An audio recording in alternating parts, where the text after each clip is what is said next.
Hi guys, welcome to my channel resolving NEET. I am Shivangini. आज हम बात करेंगे हमारे केमिस्ट्री के सेकंड चैप्टर सॉल्यूशन के बारे में। आज का हमारा टॉपिक है ऑस्मोटिक प्रेशर। ऑस्मोटिक प्रेशर क्या होता है? ऑस्मोटिक प्रेशर में एक वर्ड आ रहा है ऑस्मोटिक, यानी ऑस्मोसिस। अब ऑस्मोसिस क्या होता है? जैसे नॉर्मली हम घरों में देखते हैं कि हमने किशमिश ली, उसको पानी में डाल दिया तो किशमिश क्या होती है, फूल जाती है।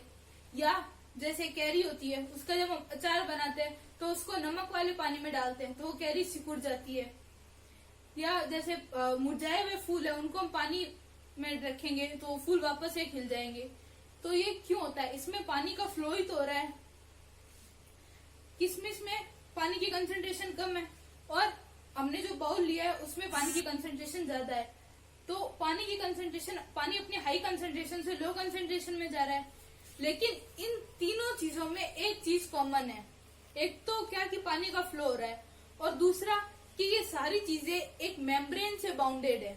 चाहे वो हम कैरी ले लें, वो भी एक मेम्ब्रेन से बाउंडेड होगी। चाहे किशमिश ले लें, वो भी अपनी एक्सटर्नल स्किन से बाउंडेड होगी। या हम फ्लावर ले लें तो वो भी एक मेम्ब्रेन से बाउंडेड होंगे। तो इन तीनों एग्जाम्पल में ये चीज कॉमन है कि मेम्ब्रेन वर्ड आ रहा है। तो अगर ऐसा कहीं पे भी, अब ये जो है ये तो हमने नॉर्मली एग्जाम्पल लिए हैं, कॉमन एग्जाम्पल, जैसे फ्लावर का या कैरी का या किशमिश का, ये हमने घर में यूज होने वाले नॉर्मल एग्जाम्पल लिए। और अदर एग्जाम्पल है तो कोई भी वो सब्सटेंस हो सकता है, जैसे एनिमल भी हो सकता है, प्लांट भी हो सकता है, कुछ भी हो सकता है, पर उसमें मेम्ब्रेन होनी चाहिए। तो अब वो जो मेम्ब्रेन होती है उसको हम बोलते हैं सेमी परमिएबल मेम्ब्रेन। या उसके अगर हम आर्टिफिशियल मेम्ब्रेन का यूज करें, जैसे इन सब चीजों में तो अपनी खुद की मेम्ब्रेन होती है, पर जब हम बाहर किसी अदर एनवायरनमेंट में या लैब में हम इस चीज को परफॉर्म करें तो उसके लिए हमें सेलोफेन लगानी पड़ती है, या उसको पैचमेंट मेम्ब्रेन बोलते हैं। तो वो क्या होती है, उसको हम सेमी परमिएबल मेम्ब्रेन भी बोलते हैं। क्यों? क्योंकि इनकी जो ऐसे किशमिश की जो मेम्ब्रेन हो गई या जो हमारी सेलोफेन मेम्ब्रेन हो गई, इनमें क्या होते हैं, छोटे छोटे पोर्स होते हैं। और वो पोर इतने छोटे होते हैं कि वो वाटर को ही अपने अंदर से पास आउट होने देते हैं। वाटर को, या जो छोटे मॉलिक्यूल होते हैं, जैसे सॉल्वेंट के मॉलिक्यूल जनरली कंपैरेटिवली छोटे होते हैं, तो वो उनको अपने अंदर से पास होने देती है, बड़े मॉलिक्यूल्स को अपने अंदर से पास नहीं होने देती। तो इसको हम बोलते हैं सेमी परमिएबल मेम्ब्रेन। तो अब ऑस्मोसिस क्या होता है? किसी भी चीज का अपनी हाई कंसंट्रेशन से लो कंसंट्रेशन की तरफ फ्लो होना। ये तो क्या हो गया, डिफ्यूजन हो गया, कि हाई कंसंट्रेशन से लो कंसंट्रेशन की तरफ फ्लो हो रही है, ये हो गया सिंपल डिफ्यूजन। लेकिन अब इस डिफ्यूजन में थोड़ी सी छेड़छाड़ करें कि हम बीच में सेमी परमिएबल मेम्ब्रेन रखते हैं, दोनों के बीच में, यानी हाई कंसंट्रेशन से लोअर कंसंट्रेशन में वो चीज फ्लो हो रही है एक सेमी परमिएबल मेम्ब्रेन के थ्रू, तो उसको हम बोलेंगे ऑस्मोसिस। यानी जो किशमिश में क्या हो रहा है, ऑस्मोसिस हो रहा है। उसकी बाहर वाली लेयर क्या हो गई, सेमी परमिएबल मेम्ब्रेन, और पानी अपनी हाई कंसंट्रेशन से लो कंसंट्रेशन में जा रहा है, तो ये क्या हो गया, ऑस्मोसिस हो गया। वैसे ही हम एग्जांपल है, जैसे हमारी ब्लड सेल्स जो होती है, उनको अगर हम नमक के पानी में डाल दें या खारे पानी में रखें तो वो क्या, सिकुड़ जाएंगी, उससे डिहाइड्रेशन हो जाएगा। इसीलिए बोलते हैं कि समुद्र का पानी जो होता है वो पीना नहीं चाहिए, क्योंकि उससे डिहाइड्रेशन हो जाता है, जो बॉडी की ब्लड सेल्स है वो कोलैप्स हो जाती है। इनको हम एग्जाम्पल को आगे और अच्छे से देखेंगे। तो पहले हम देखते हैं ऑस्मोटिक प्रेशर क्या होता है। ऑस्मोटिक प्रेशर क्या होता है? जैसे मान लो एक हमने ले लिया, एक कंटेनर में सॉल्यूशन, एक कंटेनर में ले लिया हमने सॉल्वेंट, और बीच में हमने यहाँ पे लगा दी सेमी परमिएबल मेम्ब्रेन या एसपीएम। तो अब ये सॉल्वेंट के मॉलिक्यूल, इस कंटेनर में सॉल्वेंट की कंसंट्रेशन ज्यादा है और इस सॉल्यूशन में या इस कंटेनर में सॉल्वेंट की कंसंट्रेशन कम है, क्योंकि उसमें सॉल्यूट भी आ गया। तो यहाँ पे कंसंट्रेशन ज्यादा है, यहाँ पे कंसंट्रेशन कम है, तो सॉल्वेंट क्या करेगा, अपनी हाई कंसंट्रेशन से लो कंसंट्रेशन की तरफ फ्लो होगा। यानी वो सॉल्वेंट के मॉलिक्यूल्स जो है वो यहाँ पे आना चाहेंगे, किसके थ्रू, इस सेमी परमिएबल मेम्ब्रेन के थ्रू ये आएंगे। अब ये मॉलिक्यूल जो कब तक इधर फ्लो करते रहेंगे, इस साइड में, जैसे मॉलिक्यूल यहाँ से आएंगे, अब वो कब तक आएंगे यहाँ पे, जब तक इन दोनों कंटेनर में एक इक्विलिब्रियम नहीं बन जाता, या एक इक्विलिब्रियम स्टेज नहीं आ जाती। उसको हम कैसे बोलेंगे, जैसे इसमें इन दोनों कंटेनर में सॉल्वेंट के पार्टिकल सेम अमाउंट में नहीं आ जाते। जैसे 10 पार्टिकल इसमें है तो इसमें भी 10 पार्टिकल होने चाहिए। तो जब तक ये बराबर नहीं आ जाते तब तक फ्लो होता रहेगा उन दोनों को सेम करने के लिए। लेकिन हमें उस फ्लो को रोकना है, में आने से पहले हमें उस फ्लो को रोकना है, तो हम कैसे रोकेंगे?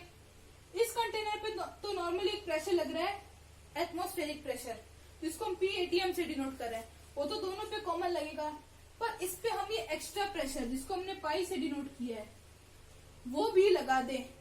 यानी इस कंटेनर पे इतना प्रेशर डालें कि इधर से और वाटर के मॉलिक्यूल्स आने बंद हो जाए, ऑस्मोसिस रुक जाए।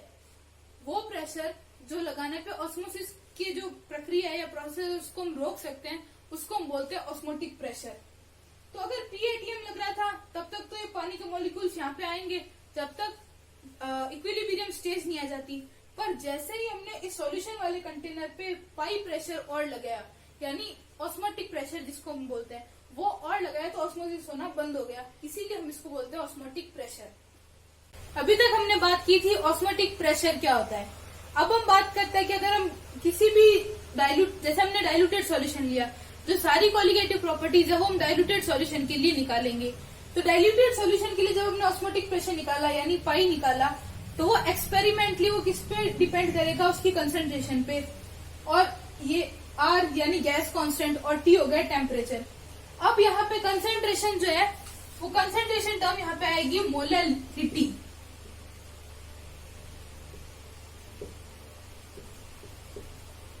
अभी तक तो हम जो तीनों में ली थी हमने ली थी मोलैलिटी यानी स्मॉल m, यहाँ पे हम लेंगे मोलैरिटी यानी कैपिटल M। तो उसको हमने यहाँ पे C से एक बार डिनोट किया है, तो पाई इक्वल्स टू CRT। अब C हमने लिए मोलैरिटी, तो उसका फॉर्मूला क्या आ जाएगा? N2/V यानी moles of solute upon volume of solution RT। अब इस V को हम यहाँ पे भेज देंगे, तो पाई V इक्वल्स टू W2/M2 यानी given weight of solute upon molecular या molar mass of solute into RT। ये पाई हमारा प्रेशर है, ऑस्मोटिक प्रेशर।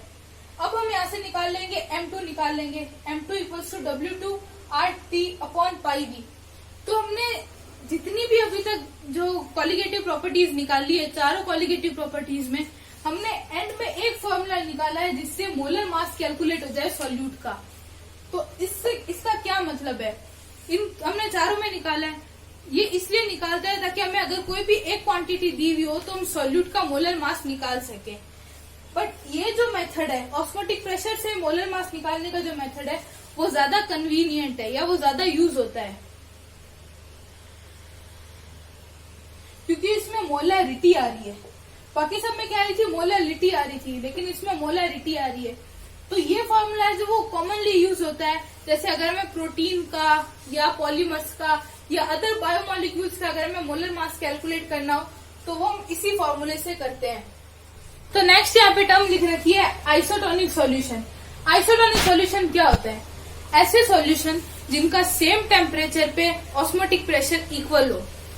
कैसे? जैसे हम एग्जांपल देखते हैं कि ब्लड का जो फ्लूइड होता है उसका ऑस्मोटिक प्रेशर किसके इक्वल होता है? 0.9% mass by volume NaCl solution की ऑस्मोटिक प्रेशर के। यानी अगर 0.9% मास बाय वॉल्यूम का हमने NaCl सॉल्यूशन लिया है या नॉर्मल सेलाइन सॉल्यूशन भी बोलते हैं इसको, वो लिया है, उसका ऑस्मोटिक प्रेशर और ब्लड के जो फ्लूइड होता है उनका ऑस्मोटिक प्रेशर दोनों इक्वल होंगे, तो इसको हम बोलेंगे आइसोटोनिक सॉल्यूशन। कैसे? जैसे अगर हम इन दोनों को साथ में रख दें तो ऑस्मोसिस नहीं होगा, ना तो जो पानी का फ्लो है वो सॉल्ट सॉल्यूशन से ब्लड की तरफ होगा, ना ब्लड से सॉल्ट की तरफ होगा, कोई ऑस्मोसिस नहीं होगा, दोनों एज इट इज रहेंगे। तो ये क्या होगा? आइसोटोनिक। अब अगली कंडीशन लेते हैं, उसमें क्या किया हमने? जो सॉल्ट की कंसेंट्रेशन है NaCl की कंसेंट्रेशन वो 0.9 से बढ़ा दी, कितनी भी हो सकती हो, बस 0.9 से थोड़ी सी हमने उसको बढ़ा दी कंसेंट्रेशन को। तब क्या होगा? ऑस्मोसिस होगा। इस सॉल्यूशन को हमने क्या बोलेंगे अपन? Hypertonic solution. पहले था आइसोटोनिक, अब जब NaCl की कंसेंट्रेशन बढ़ गई तो इसको हम बोलेंगे हाइपरटोनिक सॉल्यूशन। इस कंडीशन में क्या होगा? अब बाहर पानी की अगर सॉल्ट की कंसेंट्रेशन बढ़ी है तो पानी की कंसेंट्रेशन कम होगी और ब्लड सेल में पानी की कंसेंट्रेशन ज्यादा होगी, तो जो पानी है वो ब्लड सेल से बाहर की तरफ आएगा, यानी ब्लड में से पानी बाहर निकलेगा और ब्लड सेल्स जो है वो कोलैप्स हो जाएगी, यानी बॉडी में डिहाइड्रेशन हो जाएगी। जैसे अगर ज्यादा समय तक जैसे इसकी कंसेंट्रेशन ज्यादा हो, पानी निकलता रहे, तो जो खून है वो गाढ़ा होना स्टार्ट हो जाता है। नेक्स्ट हम बात करेंगे कि अगर सॉल्ट की जो कंसेंट्रेशन है वो 0.9% से कम हो, तो उस कंडीशन में क्या होगा, सॉल्ट की कंसेंट्रेशन कम है तो पानी की कंसेंट्रेशन ज्यादा होगी। इस सॉल्यूशन को हम बोलेंगे हाइपोटोनिक सॉल्यूशन। अगर 0.9 से ज्यादा है सॉल्ट की कंसेंट्रेशन तो हाइपरटोनिक सॉल्यूशन, और सॉल्ट की कंसेंट्रेशन 0.9 से कम है तो हाइपोटोनिक सॉल्यूशन। इस कंडीशन में क्या होगा कि सॉल्ट सॉल्यूशन जो है हमारा, उसमें तो पानी की कंसेंट्रेशन ज्यादा है और ब्लड सेल में पानी की कंसेंट्रेशन कम है, तो पानी जो है वो ब्लड सेल के अंदर आएगा, बाहर से अंदर की तरफ आएगा, तो ऑस्मोसिस होगा, तो ब्लड सेल्स जो है वो स्वेल होनी स्टार्ट हो जाएगी, वो फूलने लग जाएगी। वैसे इसीलिए बोलते हैं कि जो समुद्र का जो पानी होता है वो रेकमेंड करते हैं कि वो हमें नहीं पीना चाहिए। क्यों नहीं पीना चाहिए? क्योंकि उसमें सॉल्ट की कंसेंट्रेशन 0.9 से ज्यादा होती है। अब सॉल्ट की कंसेंट्रेशन ज्यादा होगी तो बॉडी में डिहाइड्रेशन होगी। कैसे? क्योंकि सॉल्ट की कंसेंट्रेशन ज्यादा है तो ऑस्मोसिस होगा, ब्लड में से पानी बाहर निकलेगा, तो ब्लड में से पानी बाहर निकलेगा तो खून गाढ़ा होगा और उसको भी पानी चाहिए, तो बॉडी में डिहाइड्रेशन हो जाएगा। इसीलिए, और जैसे जो लोग ज्यादा नमक खाते हैं या सॉल्टी फूड को ज्यादा कंज्यूम करते हैं तो उनमें क्या होता है कि ब्लड में से पानी की कमी हो जाती है। ब्लड में से तो पानी कम होगा, लेकिन जैसे उन्होंने नमक खाया तो वो सॉल्ट अल्टीमेटली कहाँ जाएगा, उनके टिश्यू के सेल्स में जाएगा, तो उन सेल में सोडियम क्लोराइड यानी नमक की कंसेंट्रेशन बढ़ जाएगी, और ब्लड में कंसेंट्रेशन बढ़ गई उसमें और पानी की कंसेंट्रेशन कम हो जाएगी।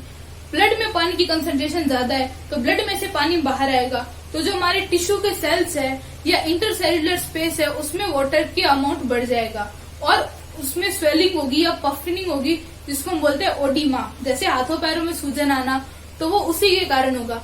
ब्लड में तो पानी की कमी होगी, खून गाढ़ा होगा, लेकिन उसके बाहर जो इंटरसेल्युलर स्पेस है या टिश्यू के जो सेल्स है उनमें पानी एक्सेसिव अमाउंट में हो जाएगा। ऑस्मोसिस के जो प्रिंसिपल है उसमें ही, जैसे जो प्लांट्स होते हैं वो पानी लेते हैं, सॉइल में से पानी लेते हैं और अपने हायर पार्ट्स तक पहुंचाते हैं, तो उसमें भी वो ऑस्मोसिस के थ्रू ही पानी पहुंचाते हैं। या जैसे हम किसी भी चीज को हमें प्रिवेंट करना होता है या प्रिजर्व करना होता है, जैसे मीट को हमें प्रिजर्व करना है तो हम क्या करेंगे, उसके ऊपर नमक डाल देते हैं, उसको नमक से उसको कोटेड कर देते हैं। या जो फ्रूट्स होते हैं हमारे, या नॉर्मल जैसे आंवला वगैरह होता है, तो उनको क्या करते हैं, शुगर से कोट कर देते हैं, उनकी शुगर कैंडी बना देते हैं। तो उससे क्या होगा कि उस पे शुगर की या सॉल्ट की जब हम कोटिंग करेंगे तो उसको हम प्रिजर्व कर लिया। प्रिजर्व कैसे कर लिया कि उसके ऊपर कोई बैक्टीरिया नहीं आएंगे। अब अगर उस पर कोई बैक्टीरिया आएंगे तो उसके अंदर पानी की कंसेंट्रेशन कम है क्योंकि सॉल्ट आ गया, शुगर आ गई, तो उस पर्टिकुलर चीज के अंदर क्या हो गई, पानी की कंसेंट्रेशन कम हो गई और उस बैक्टीरिया में पानी की कंसेंट्रेशन ज्यादा है, तो ये क्या करेगा, उस बैक्टीरिया से पानी को सक कर लेंगे, तो बैक्टीरिया में क्या होगा, पानी की कमी होगी और वो मर जाएंगे। तो वो चीज जो है या वो खाना जो है हमारा वो प्रिवेंट हो जाएगा किसी भी अदर बैक्टीरियल इन्फेक्शन से, और उसको हम लंबे टाइम तक प्रिजर्व कर सकते हैं। तो ये भी ऑस्मोसिस के बेसिस पे ही होता है। नेक्स्ट हम बात करते हैं रिवर्स ऑस्मोसिस या आरओ। तो नॉर्मली हम घरों में देखते हैं कि आजकल ज्यादातर घरों में लगा होता है आरओ लगा हुआ होता है, आरओ प्योरीफायर। तो वो क्या होता है, पानी को डिसैलिटेशन करने के काम आता है। यानी अगर हमारे पास सी वाटर है तो उसको हम आरओ के प्रोसेस से उसको हम फ्रेश वाटर बना सकते हैं या पीने लायक पानी बना सकते हैं। तो वो कैसे काम करता है, रिवर्स ऑस्मोसिस कब होगा। रिवर्स ऑस्मोसिस बेसिकली होता क्या है, रिवर्स ऑस्मोसिस होता है कि ऑस्मोसिस का जो प्रोसेस है उसको उल्टा कर देना या उसको रिवर्स कर देना ही रिवर्स ऑस्मोसिस है। यानी ऑस्मोसिस में क्या था कि हायर कंसंट्रेशन से लोअर कंसंट्रेशन में जा रहा था, अब रिवर्स ऑस्मोसिस क्या है कि अब वही चीज लोअर कंसंट्रेशन से हायर कंसंट्रेशन में जाएगी। अब वो अपने आप तो जाएगी नहीं, उसपे प्रेशर लगाना पड़ेगा। यानी किसी चीज पे हम इतना प्रेशर डालें, उसके ऑस्मोटिक प्रेशर से ज्यादा प्रेशर डालें अगर हम, तो उसमें क्या होगा, रिवर्स ऑस्मोसिस होना स्टार्ट हो जाएगा। जिसको हम देखते हैं कि नॉर्मली जैसे अगर समुद्र का पानी है तो उसको हम प्योरीफाई करते हैं, तो वो प्लांट इस बेसिस पे काम करता है। जैसे ये सॉल्ट वाटर है या हम बोल सकते हैं कि ये सी वाटर है, ये समुद्र का पानी हो गया।